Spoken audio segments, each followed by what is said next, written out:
মাটি থেকে আকাশে ওঠার প্রায় ৫ বছর পর ফ্লাইট 828 আজ আবার ফিরে এসেছে। কিন্তু প্লেনে থাকা যাত্রীরা জানেই না তারা গোটা প্লেন সমেত গত ৫ বছর ধরে নিখোঁজ ছিল। কি রহস্য লুকিয়ে আছে এই ফ্লাইট 828 এর পেছনে? ৫ বছর ধরে কিভাবেই বা এতগুলো যাত্রী নিয়ে আকাশে উড়ল এই প্লেন? তারই উত্তর খুঁজবো আমরা আজকের পুরো গল্প জুড়ে।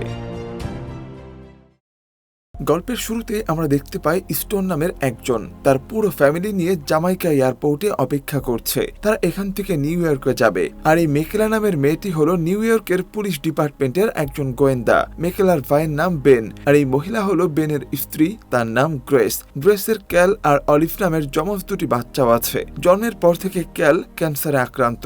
ডাক্তার বলছে সে আর মাত্র ৬ মাস বাঁচতে পারে। সন্তানকে বাঁচানোর জন্য তো বেল আর গ্রেস আপ্রাণ চেষ্টা করে যাচ্ছে। মেকেলা এরপর তাকে বলে যে বয়স তো হয়েছে, এখন দ্রুত বিয়ে করে নাও। তো তারা যখন এইসব নিয়ে কথা বলছিল ঠিক তখন ওই সময় এয়ারলাইন্স থেকে একটা ঘোষণা আসে। টিকিটে বেশি বুকিং হয়ে যাবার কারণে কিছু যাত্রীকে 828 বিমানের ফ্লাইটে ট্রান্সফার করে দেওয়া হবে, আর কিছুক্ষণের মধ্যেই এটা ফ্লাই করবে। এই ঘোষণা শোনার পরই তো মেকেলা, তার ভাই বেন আর তার ক্যান্সারে আক্রান্ত ছেলে ক্যাল 828 ফ্লাইটে যাওয়ার সিদ্ধান্ত নেয়। অন্যদিকে তাদের পরিবারের বাকি সদস্যরা আগের ফ্লাইটে করে নিউ ইয়র্কে যাওয়ার জন্য রওনা দিয়ে দেয়। এরপরে দৃশ্য পরিবর্তন হলে আমরা দেখতে পাই তার ৩ জন সেই ফ্লাইট 828 এ বসে আছে। সবকিছু স্বাভাবিকই আছে। তারা অপেক্ষা করছিল ফ্লাইট ঠিক কখন ল্যান্ড করবে। ঠিক তখনই হঠাৎ করে বিমানটি প্রচন্ড জোরে কাঁপতে শুরু করে। প্লেনের সব লাইট বন্ধ হয়ে যায়। যাত্রীরা তো ভয়ে চিৎকার করতে শুরু করে। তবে কিছুক্ষণ পরে আবার ধীরে ধীরে সবটাই ঠিক হয়ে যায়, আর তারাও যে এফকে এয়ারপোর্টের দিকে এগিয়ে যেতে থাকে। তবে ঠিক ওই সময় আবার পাইলটকে কন্ট্রোল রুম থেকে অন্য একটা এয়ারপোর্টে ল্যান্ড করার জন্য বলে। অন্যদিকে এয়ারপোর্টের লোকজন তো ফ্লাইট 828 এর কথা শুনে ঘাবড়ে যায়। পাইলটকে বলা হচ্ছিল যখনই ল্যান্ড করবে তাদের সুবিধার জন্য মিলিটারি আর মেডিকেল স্টাফ আগে থেকে রানওয়েতে উপস্থিত থাকবে। এটা শুনে তো পাইলট হতবাক হয়ে যায় আর ভাবতে থাকে যে আমাদের তো তেমন কোনো ক্ষতি হয়নি, তাহলে তারা মিলিটারি বা মেডিকেল ফোর্সের কথাই বা কেন বলছে? এই কথা ভাবতে ভাবতেই তো সেই বিমানটি অবতরণ করায়। আর ওখানে তো ন্যাশনাল সিকিউরিটি অ্যাক্টের ডিরেক্টর ভ্যাস্ট নিজে ঘটনাস্থলে উপস্থিত ছিল। তিনি ফ্লাইট 828 এর সকল যাত্রীদেরকে বলে যে তারা সবাই ৭ এপ্রিল ২০১৩ জামাইকাতে টেক অফ করেছিল, কিন্তু আজকের তারিখ ৪ নভেম্বর ২০১৮। এর মানে এই ফ্লাইটের সব যাত্রীরা গত ৫ বছর ধরে নিখোঁজ ছিল। তাদের পরিবার সহ গোটা দেশের মানুষ এতদিন ধরেই নিয়েছে যে তারা হয়তো মারা গিয়েছে। তখন এখানে থাকা সব যাত্রীরা ভাবছিল যে হয়তোবা তাদের সঙ্গে মজা করা হচ্ছে। ফ্লাইট 828 এর যাত্রীদের কাছে মাত্র কয়েক ঘন্টা মনে হলেও পৃথিবীর বুকে কেটে গিয়েছিল পুরো ৫টি বছর, আর এই ৫ বছরে বদলে গিয়েছিল পুরো দুনিয়া। বাস্তব জীবনেও কিন্তু এখন ঠিক এমনটাই ঘটছে। প্রযুক্তির এই যুগে ৫ বছর তো দূরের কথা, আর্টিফিশিয়াল ইন্টেলিজেন্স বা এআই এর জাদুতে মাত্র কয়েক মাসেই কন্টেন্ট ক্রিয়েশনের দুনিয়া পুরোপুরি বদলে যাচ্ছে। আপনিও যদি এই দ্রুত পরিবর্তনের সাথে তাল মিলিয়ে এআই কে কাজে লাগিয়ে প্রফেশনাল ভিডিও মার্কেটিং এর মাধ্যমে নিজের একটি সাকসেসফুল ফ্রিল্যান্সিং বা ইউটিউব ক্যারিয়ার গড়তে চান, তবে আমাদের সবার প্রিয় মায়াজাল আপনার জন্য নিয়ে এসেছে professional video marketing and AI powered content creation course. ০ থেকে ১ কোটিরও বেশি সাবস্ক্রাইবার অর্জনের পেছনের সব সিক্রেট স্ট্র্যাটেজি আর স্মার্টফোন দিয়ে এআই এর প্র্যাকটিক্যাল ব্যবহার সবকিছুই একদম হাতে কলমে শেখানো হবে এই মেন্টরশিপে। তাই ক্যারিয়ারের এই টার্নিং পয়েন্টটি সম্পর্কে বিস্তারিত জানতে এখনই চেক করুন এই ভিডিওর ডেসক্রিপশন বক্স এবং পিন করা প্রথম কমেন্টটি। ক্যারিয়ারের টাইম জাম্প তো আমরা নিজেদের হাতেই করতে পারি, কিন্তু ফ্লাইট 828 এর যাত্রীদের এই ৫ বছরের টাইম জাম্পের রহস্যটা আসলে কি? রানওয়েতে দাঁড়িয়ে থাকা প্যাসেঞ্জাররা তখনও ভাবছিল কেউ হয়তো তাদের সাথে নিছক কোনো মজা করছে, কিন্তু খুব শীঘ্রই তাদের সেই ঘোর কেটে যায়। কারণ এরপর মেডিকেল রিপোর্টে এমন এক অসম্ভব তথ্য বেরিয়ে আসে যা দেখে বিজ্ঞানীদেরও চোখ কপালে ওঠার জোগাড়। দেখা যায় পৃথিবীতে ৫ বছর কেটে গেলেও ফ্লাইটে থাকা যাত্রীদের বয়স নাকি একদিনও বাড়েনি। এরপরই তো এনএসএ এর লোকেরা সব যাত্রীদেরকে একটি ক্যাম্পে আশ্রয় দেয় আর এক এক করে সবাইকে জিজ্ঞাসাবাদ করে যে এত বছর ধরে আপনারা কোথায় ছিলেন। সব যাত্রীদের উত্তরই তো আসলে একই ছিল, কারণ তাদের সঙ্গে যে কি হয়েছে তারা তো কেউ জানে না। আর এই কারণেই সবাই বেশ চিন্তিত হয়ে পড়ে। ফ্লাইটটি ল্যান্ড করার ৩৬ ঘন্টা পর তো এই ঘটনাটা পুরো দেশে ব্রেকিং নিউজে পরিণত হয়। আর এটা যখন দেশের মানুষ জানতে পারে তখন এই প্লেনে যাত্রীদের সমস্ত পরিবার এয়ারপোর্টে ছুটে আসে। বেন তখন তার মেয়ে অলিভ স্টিভের সঙ্গে দেখা করে সে এখন অনেক বড় হয়ে গিয়েছে। ক্যাল তখন এটা দেখে হতবাক হয়ে যায় যে তারই যমজ বোন তার থেকে এত বড় কিভাবে হয়ে গেল। তখন বেন আর মেকেলা জানতে পারে যে 2 বছর আগে নাকি তাদের মা মারা গিয়েছে। এটা শুনেই তো তারা 2 ভাই বোন এয়ারপোর্টে কান্নায় ভেঙে পড়ে। আর এরপর তারা সবার কথা অনুযায়ী 5 বছর পর বাড়িতে ফিরে আসে। এদিকে এমন আজগুবি ঘটনার কারণে তো বিজ্ঞানীরা সেই প্লেনের প্রতিটা কোনায় কোনায় গিয়ে অনুসন্ধান করতে শুরু করে, কিন্তু পুরো বিমান ঘাটাঘাটি করার পরও তারা কোথাও কোনো প্রবলেম খুঁজে পায় না। এরপর মেকেলা চলে আসে তার অফিসে। সেখানে সিনিয়র ডিটেকটিভ অফিসার তাকে ওয়েলকাম করে। যদিও সে গত 5 বছর ধরে নিখোঁজ ছিল,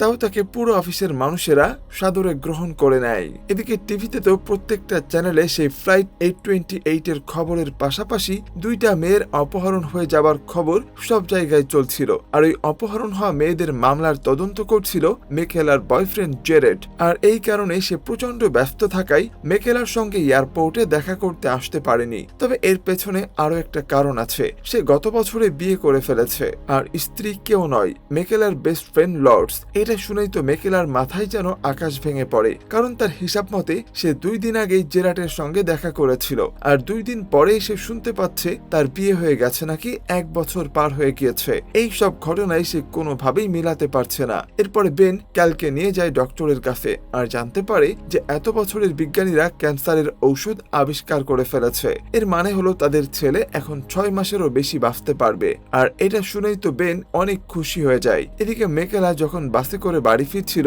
তখনই তার কানে একটা আওয়াজ আসে। এই আওয়াজটা এতটাই বেশি তীক্ষ্ণ ছিল যে সে তার ড্রাইভারকে বলে যে প্লিজ বাসটা একটু থামান। আর ঠিক ওই সময় রাস্তা দিয়ে দৌড়ে যাওয়ায় একটা বাচ্চাকে বাসটি ধাক্কা মারতে যাচ্ছিল।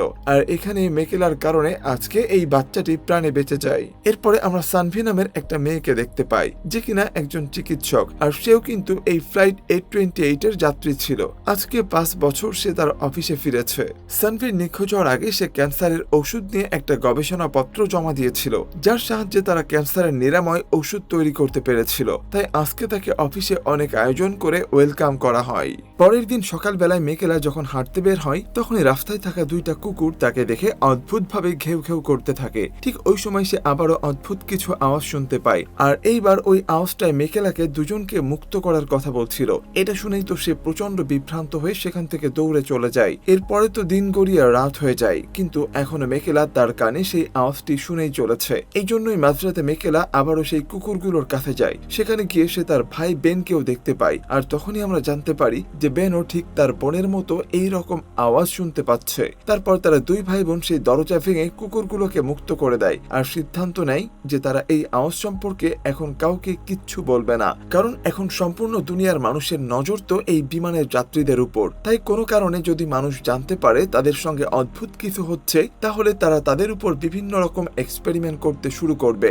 এর কিছুদিন পরেই তো পুলিশ সিসিটিভি ক্যামেরা থেকে সেই কুকুরগুলো পালানোর ভিডিও দেখতে পায়। জেরার্ড তখন মেকেলাকে জিজ্ঞাসা করে যে তুমি কুকুরগুলোকে কেন পালাতে দিয়েছো, কিন্তু মেকেলা তখন তার এই প্রশ্নের কোনো জবাব দেয় না। আর এরপর তারা এই কুকুরগুলোকে আবার ধরে নিয়ে আসে তার মালিকের কাছে ক্ষমা চাইতে চায়। কিন্তু মেকেলা এরপর যখনই কুকুরগুলোর কাছে যায় তখন তো আবারও সেই আওয়াজ শুনতে পায়। তার কানে বারবার করে বাজছিল ওই কুকুরগুলো যেন তাকে কিছু বলতে চাইছে, যেন বলতে চাচ্ছে আমাকে মুক্ত করে দাও। জেরার্ড তখন কুকুরগুলোর মালিককে কিছু একটা বোঝানোর চেষ্টা করে, আর এদিকে তো মেকেলা এখনো সেই আওয়াজ শুনেই যাচ্ছে। এরপর সে যখন একটু সামনে এগোয় তখন একটা রুমের দরজা খুলে ফেলে, আর ভেতরে দেখতে পাই 2টা মেয়ে ভয়ে জড়সড় হয়ে বসে আছে। আর এই মেয়ে দুটোই কিন্তু কিছুদিন আগে নিখোঁজ হয়ে গিয়েছিল। তার মানে মেকেলার কানে যে আওয়াজ বাজছিল সেটাতে ওই কুকুর দুটোকে নয়, বরং এই মেয়ে দুটোকে মুক্ত করার কথা বলা হচ্ছিল। জেরার্ড তো এটা দেখে পুরোপুরি অবাক হয়ে যায়, আর তার তখন আর বুঝতে বাকি থাকে না যে ওই লোকটি এই মেয়ে দুটোকে অপহরণ করে এখানে আটকে রেখেছে। তাই পুলিশ এসে তখন এই লোকটিকে আটক করে নিয়ে যায়। এই ঘটনার পর তো পুলিশদের সবারই বিশ্বাস হয়ে যায় যে মেকেলা এখন তার জবে জয়েন করার জন্য পুরোপুরি প্রস্তুত, কারণ এই কয়দিনে কেউ খুঁজে ওই মেয়ে দুটোর কোনো সন্ধান পায়নি। কিন্তু মেকেলা আজকে এই মেয়ে দুটোকে খুঁজে বের করে ফেলেছে। তখন ওই পুলিশ অফিসার মেকেলাকে বলে যে তুমি চাইলে এখনই আবার ডিউটিতে জয়েন করতে পারো। এদিকে আমরা জানতে পারি বেন নিখোঁজ হয়ে যাওয়ার পরে গ্রেস অন্য একটা লোকের সঙ্গে সম্পর্কে জড়িয়ে পড়েছে, কিন্তু এখন সে বেনকে এই কথাটা কিভাবে জানাবে সেটাই বুঝতে পারছে না। আর এরপরে তো দেখা যায় ওই ওই ফ্লাইট 828 এর সব যাত্রীদের মাথায় প্রচন্ড ব্যথা হতে শুরু করে। তাদের সবার মনে হচ্ছিল যে তাদেরকে খুব দ্রুত এয়ারপোর্টে যেতে হবে। এরপর তারা সবাই যখন এয়ারপোর্টে পৌঁছায় তখন বাকি যাত্রীদের দেখে তো তারা হতবাক হয়ে যায়, কারণ একসঙ্গে সবার একই রকম জিনিস কেন মনে হবে। ঠিক ওই মুহূর্তে তাদের সামনে থাকা বিমানটি বিস্ফোরিত হয়ে যায়। এরপরে যখন এনএসএর সদস্যরা জানতে পারে যে বিমানটি বিস্ফোরিত হওয়ার সময় ফ্লাইট 828 এর সব যাত্রীরা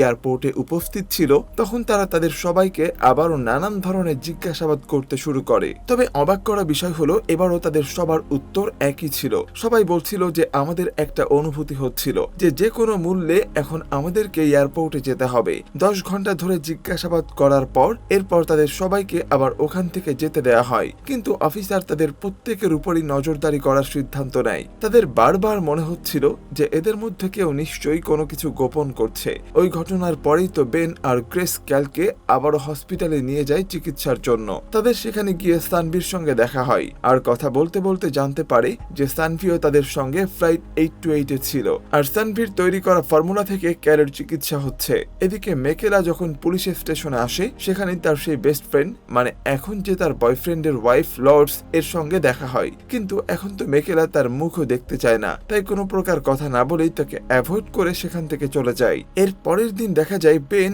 আজকে আবার একটা বিশেষ সুর শুনতে পাচ্ছিল। তবে অবাক করার বিষয় হলো এটা আজকে শুধু সে একাই শুনতে পাচ্ছে। ওই সুরের পিছু করতে করতে সে ওখানে একটা স্ট্রিট সিঙ্গার র্যাডের কাছ পর্যন্ত পৌঁছে যায়, আর এই র্যাডও সেই ফ্লাইট 828 এর একজন প্যাসেঞ্জার ছিল। তো র্যাড এরপর বেনকে বলে যে ফ্লাইটে ওঠার আগে আমি আমার 13 বছর বয়সী ছেলে এডিওকে আমার প্রতিবেশীর কাছে রেখে গিয়েছিলাম, কিন্তু ফিরে আসার পর জানতে পারি যে এডিও এখন কারাগারে আছে, কিন্তু কেউ এখন আমার সঙ্গে আমার ছেলের সাক্ষাৎ করতে দিচ্ছে না। আর বেন যেহেতু এখন ওই সুরের মাধ্যমে র্যাডের কাছ পর্যন্ত পৌঁছে গিয়েছে, তাই এখন তাকে র্যাডের সাহায্য করতে হবে।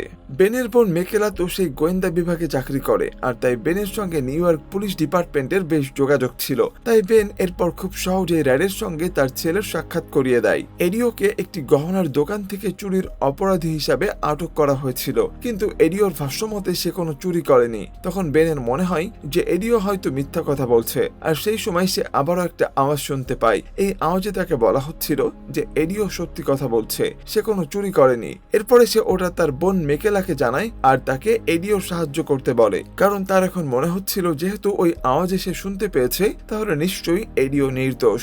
এরপরে মেকেলা এডিওর সমস্ত মামলার ফাইলপত্র পড়ে বুঝতে পারে যে সব প্রমাণই এডিওর বিরুদ্ধে। ওই দিন রাতের বেলায় আমরা দেখতে পাই যে গ্রেস আজকে ক্যালকে নতুন একটা খেলনা কিনে দিয়েছে, কারণ সে তো ভেবেছিল যে ক্যাল মারা গিয়েছে, তাই তার আগের খেলনাগুলোকে সে অরফানেজে দান করে দিয়েছে। কিন্তু ক্যাল তো তার পুরো খেলনাগুলোকে অনেক মিস করে, কিন্তু অলিভ তখন বলে যে না, ওগুলো অরফানেজে দেওয়া হয়নি, আমি তোমাকে না বলে সেগুলো স্টোর রুমে লুকিয়ে রেখেছি। এটা শুনেই তো ক্যাল অনেক খুশি হয়ে যায়, তাই অলিভ আর বেন মিলে যায় স্টোর রুমে ওই খেলনাগুলোকে আনতে। এখানে যাওয়ার পর তারা যখন সেই খেলনাগুলোকে নিয়ে আসছিল, ঠিক ওই সময় আবার বেন সেই একই সুর শুনতে পায়, কিন্তু এইবার ওই সুরটা আর তার একার কানে নয়, বরং সত্যিকারেই বাজছিল। আর বেন যখন ওই সুরটার পিছু করতে করতে সামনে এগোতে থাকে, তখনই দেখতে পায় যে এডিকে যেই দোকানে চুরি করার মামলায় ফাঁসানো হয়েছে, দোকানের মালিকের ছেলের ফোনের রিংটোন। ওই অলংকারগুলো আসলে মালিকের ছেলে চুরি করেছে, কিন্তু তার দোষ চাপিয়ে দেওয়া হয়েছে নির্দোষ এডির উপরে। বেন তখন দ্রুত পুলিশকে ফোন করে, আর পুলিশের পর তো ওই ছেলেটাকে গ্রেপ্তার করে নিয়ে যায়, আর তাই এডিকেও জেল থেকে মুক্ত করে দেয়। অন্যদিকে বেন বাড়িতে আসার পর গ্রেস তাকে জানিয়ে দেয় যে সে আরেকটা সম্পর্কে জড়িয়ে পড়েছে, কিন্তু বেন তার এই কথা শুনে একটুও রাগ করে না। তখন গ্রেস তো অবাক হয়ে যায় যে তার জায়গায় সে থাকলে হয়তো এটা কোনোভাবেই মেনে নিতে পারত না। এর পরের দৃশ্য পরিবর্তন হলে আমরা কেরে নামের আরেকজনকে দেখতে পাই। সেও এই ফ্লাইটেরই যাত্রী ছিল। আজ পর্যন্ত সে ওই ফ্লাইট নিয়ে অনেকগুলো ইন্টারভিউ দিয়েছে, আর সব জায়গায় সে ওই ফ্লাইটের নিখোঁজ হয়ে পাওয়া যাওয়ার পেছনে গভর্নমেন্টকে দায়ী করছিল। সে যখন রাতে বাসায় ফিরে এসে তার ইন্টারভিউ নিউজ দেখছিল, ঠিক ওই সময় বেন এসে তাকে পেছন থেকে গুলি করে চলে যায়। এদিকে ওই রাতের বেলা আবার সানভি বেনকে কল করে জানায় যে আমি ক্যালের ব্লাড পরীক্ষা করে একটা অজানা প্রোটিন পেয়েছি, যেটা সাধারণত কোনো ক্যান্সার পেশেন্টের ব্লাডেই থাকে না। তো এটা শুনে তো বেন কিছুটা অবাক হয়ে যায়, কিন্তু ওই সময় আবার কেলির মার্ডারের খবর পেয়ে তো মেকেলা আর বেরিয়ে চলে যায় সেই স্পটে। কিন্তু সেই এনএসএর অফিসার ব্যাস তাদেরকে সেখানে যেতে দেয় না। তখন ঘরের বাইরে তাদের কেলির হাজবেন্ড টেইলারের সঙ্গে দেখা হয়। সে তাদেরকে বলে যে গতকাল কেলি আমাকে বলেছিল সে নাকি কিছু অদ্ভুত আওয়াজ শুনতে পাচ্ছে। এটা শুনে মেকেলা যখন তাকে আরো কিছু জিজ্ঞাসা করতে যাবে, ঠিক তখনই টেইলার আর কিছু না বলে সেখান থেকে চলে যায়। ওই সময় আবার মেকেলার কানে ফাঁসছিল ওন ইউ ট্রুথ। আর এরপর যখন সে ইন্টারভিউগুলো দেখে তখন সে বুঝতে পারে যে ক্যালিও ঠিক একই জিনিসই বলছিল। তার মানে এখন মেকেলাকে আলীর হত্যাকারীকে খুঁজে বের করতে হবে। এরপর তো মেকেলা আর বেন টেইলারের সঙ্গে কথা বলতে আবারও তার বাসায় যায়। তখন কেলির ফিউনারেলের প্রস্তুতি নিচ্ছিল। টেইলারের বারবার মনে হচ্ছিল যে কেলি যে ইন্টারভিউ দিয়েছিল ওই কারণেই তাকে কেউ মেরে ফেলেছে। আর টেইলারের বাসায় যে মহিলা কাজ করে তারও তখন মনে হচ্ছিল হয়তো এই কারণেই কেলিকে মেরে ফেলা হয়েছে। এরপরেই তো মেকেলা চলে যায় পুলিশ স্টেশনে, যেখানে জেরার্ড তাকে বলে যে কেলি আর তার হাজবেন্ড সেখানে একটা ডাউনটাউন মলের মালিক। এটা শুনেই তো মেকেলের মনে পড়ে যায় যে ওই দিন টেইলারের বাসার কাজের মহিলা ওই শপিং মলের কথাই বলছিল। তাই হতে পারে তারা যে প্রশ্নগুলোর উত্তর খুঁজছিল সেটা ওই শপিং মলে গেলেই পেতে পারে। তাই এরপর তারা দুই ভাই বোন চলে যায় শপিং মলের উদ্দেশ্যে। পিকে সানভি তো তার নিজের ব্লাড স্যাম্পল নিয়ে সেটাকেই পরীক্ষা করে দেখে, আর একদম ক্যালের শরীরে যে প্রোটিনটা পেয়েছে তার ব্লাড গ্রুপেও সে একই রকম প্রোটিন দেখতে পায়। এটা দেখেই তো সানভি বুঝতে পারছিল যে ওই দিন প্লেনে কিছু একটা হয়েছিল। এদিকে এতক্ষণে তো মেকেলা আর বেন সেই শপিং মলে চলে এসেছে। তবে ওখানে ঢুকতেই তারা একটা মেয়েকে দেখতে পায়, আর ওই মেয়েটা তাদের দেখা মাত্রই সেখান থেকে কেমন যেন ভূত দেখার মতো পালিয়ে যায়, কিন্তু বেশি দূর আর পালাতে পারে না। বেনের মেয়েকে লাতাকে ধরে ফেলে আর তারপরে শুরু করে জিজ্ঞাসাবাদ। তখন ওই মহিলা বলে যে কেলির হাজবেন্ড টেইলার এই মলে চাকরি করা প্রত্যেকটা কর্মচারীকে প্রতিদিন অনেক বকাঝকা করত, কিন্তু কেলি আবার এটা কখনোই সাপোর্ট করতো না। সে সবসময় কর্মচারীদেরকে বিভিন্নভাবে সাহায্য করত। এটা শুনেই তো বেন আর মেকেলার সন্দেহ হয় যে টেইলার নিজের স্ত্রীকে খুন করলো না তো, কারণ কেলি তার শপিং মল চালানোর পুরো ব্যবস্থাকে উল্টে ফেলেছিল। আর এই কারণে বেশ কিছুদিন ধরে তারা লসের সম্মুখীন হয়েছিল। তো ওই দিন রাতের বেলায় আমরা দেখতে পাই মেয়েলা ইবি নামের তার পুরনো বন্ধুর বাড়িতে যাই। মেকেলা আর ইবি একটা পার্টিতে যাওয়ার সময় তাদের একটা ভয়াবহ অ্যাক্সিডেন্ট হয়েছিল, আর ওই অ্যাক্সিডেন্টে ইবি জায়গায় মারা যায়। ওই ঘটনার অপরাধবোধ মেকেলার মধ্যে আজও আছে, কারণ তার মনে হয় যে হয়তো তার কোনো গাফিলতির জন্য হয়তো ইবি মারা গিয়েছিল। তাই আজকে সে আবারও এসেছে ইবির বাবা মার কাছে মাপ চাইতে। তো বাসায় ঢোকার পর তো ইবির বাবা মেকেলাকে বলে যে আমি নিজে অনেক টেনশনে আছি। ইবির মা বেভারলি নিখোঁজ। পুলিশ আমাকে বাড়ি ছেড়ে যেতে কোথাও নিষেধ করেছে, কারণ যদি সে ফিরে আসে তুমি কি একটু আমার হয়ে ওর মাকে খুঁজে বের করতে পারবে? আমার প্রচন্ড টেনশন হচ্ছে। এটা শুনে মেকেলা বলে যে আঙ্কেল আপনি কোনো টেনশন করেন না। আর সে দ্রুত গাড়ি নিয়ে তাকে খুঁজতে বেরিয়ে পড়ে। কিছুটা দূর যাওয়ার পরে তো সে হাইওয়েতে একদম মাঝ রাস্তায়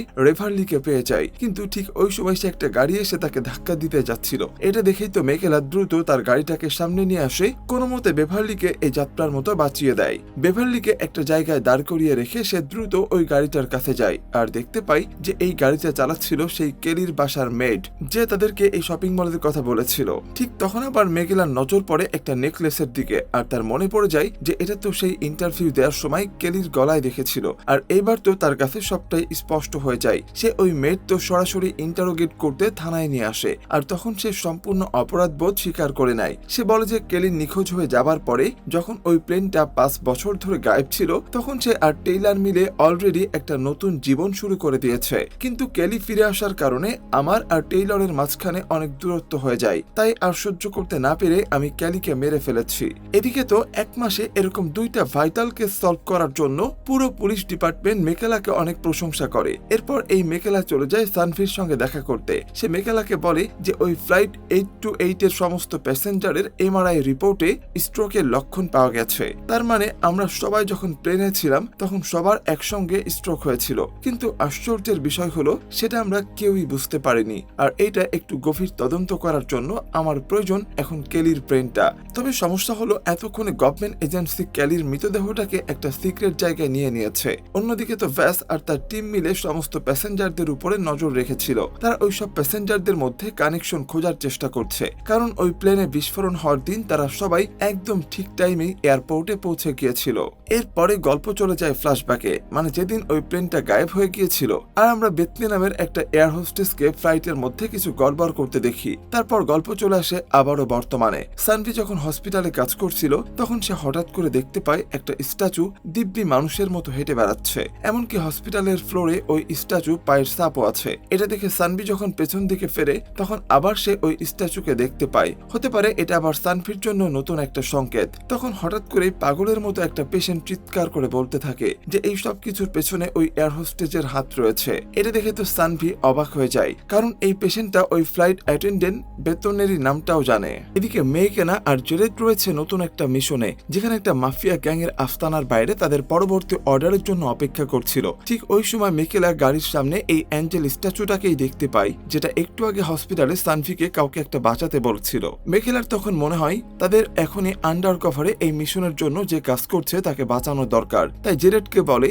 যে আমাদের এখনই ওখানে হামলা করা উচিত, কিন্তু জেরেড বলে যে আমরা তো এখনো কোনো অর্ডার পাইনি, আর এটা করলে কিন্তু আমাদের পুরো মিশনটাই বিফল হয়ে যেতে পারে। তো মেকেলা তো কোনো কথা না শুনে ঠিক ওই সময় ওই ডারায় হামলা করার জন্য বাইরে বেরিয়ে আসে। তবে এইবার মেকেলার এই এক রাতের বিশেষণের কারণে তাদের পুরো মিশনটাই ব্যর্থ হয়। এদিকে তো সানভি সত্যি সত্যি সেই ফ্লাইট অ্যাটেন্ডেন্ট বেথনির বাড়ি পৌঁছে যায় আর তাকে ওই পেশেন্টের সম্পর্কে জিজ্ঞাসা করে। বেথনি তখন বলে যে ওই ছেলেটার নাম তো থমাস, আর সেটা একজন কে। এটা জানতে পারার পর তো জামাইকাতে তার ফ্যামিলি তাকে মেরে ফেলার চেষ্টা করেছিল, এই জন্যই আমি তাকে ওই প্লেনে করে পালিয়ে যাওয়ার জন্য সাহায্য করেছিলাম। আর ল্যান্ড করার পর থমাস কার্গো হলের ভেতর থেকে বের হয়ে নিজের বয়ফ্রেন্ডের কাছে চলে যাওয়ার কথা ছিল, কিন্তু দুর্ভাগ্যবশত সে তো ফ্লাইট 828 এ ছিল। এই জন্যই প্লেনটা ল্যান্ড করার পর সে এই অচেনা শহরে একা একা ঘুরে বেড়াতে থাকে। তাকে দেখে সন্দেহজনক মনে করে একজন তাকে পুলিশের হাতে তুলে দেয়, আর সেখান থেকে এরকম উল্টাপাল্টা কথা বলার কারণে এরপর তাকে মানসিক হাসপাতালে পাঠানো হয়।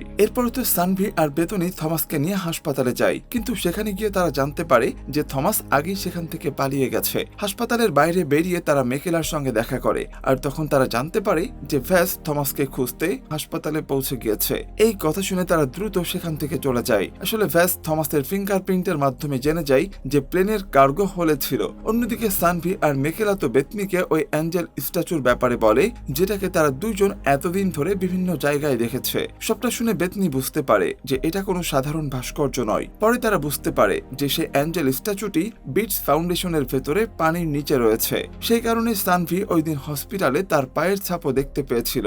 এরপর যখন তারা তিনজন সেই জায়গায় পৌঁছায় তখন সেখানে তারা থমাসকে পেয়ে যায়, আর মেকেলা বুঝতে পারে যে এই স্ট্যাচুটি আসলে থমাসকে সাহায্য করার জন্যই বলছিল। এরপর তারা থমাসকে কেলির পুরনো একটা রুমে লুকিয়ে রাখে, যেটা অনেক বছর ধরেই বন্ধ অবস্থায় পড়ে আছে। এরপরেই মেকেলা আর বেল যখন গাড়ি চালিয়ে কোথাও যাচ্ছিল তখন বেন বলে যে আমার পর এখন এই সব অদ্ভুত আওয়াজকে অপেক্ষা করাই ভালো, কারণ এই আওয়াজগুলোর জন্য তাদের জীবন বিপদের মুখে পড়তে পারে। সেই কারণে সে থমাসকে সাহায্য করতে রাজি হয়নি, কারণ সে নিজের পরিবারকে ঝুঁকির মধ্যে ফেলতে চায়নি। যদিও ঠিক ওই সময় কিন্তু বেনের মাথার ভেতর একটা আওয়াজ বারবার তাকে বলছিল যে সবকিছু একে অপরের সঙ্গে কানেক্টেড। এর পরের দিন যখন বেন আর ক্যাল মেট্রোতে করে বাড়ি যাচ্ছিল, হঠাৎ ক্যালও সে আওয়াজ শুনতে পায় এবং সে হঠাৎ মেট্রো থেকে নেমে দৌড়ে পালিয়ে যায়। ক্যাল তখন শুধু একটা কথাই চিৎকার করে বলছিল, সবকিছু একে অপরের সঙ্গে জড়িত। এটা শুনে বেন খুবই অবাক হয়ে যায়, কারণ তার এই অসুস্থ ছেলের সঙ্গেও এই অস্বাভাবিক ঘটনাগুলো ঘটতে শুরু করেছে।